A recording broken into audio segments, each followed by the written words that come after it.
నమస్కారం ఘంటారావానికి స్వాగతం. ముందుగా ప్రధానాంశాలు. తిరుమలలో దంచికొట్టిన వర్షం, ఆలయ ప్రాంగణం జలమయం, భక్తుల ఇబ్బందులు.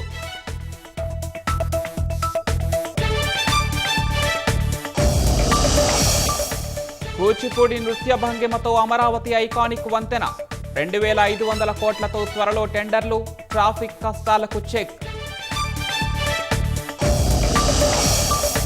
రాజధానిలో రిటర్నబుల్ ప్లాట్లకు దక్కని రుణాలు, సమస్యలను సిఆర్డీఏ పట్టించుకోవట్లేదని రైతుల ఆవేదన.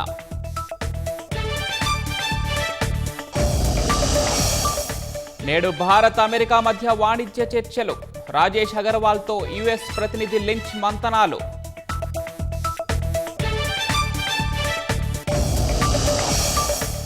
టిక్టాక్ పై అమెరికా చైనా మధ్య ముసాయిదా ఒప్పందం, త్వరలోనే చర్చలు జరపనున్న ట్రంప్ జిన్పింగ్.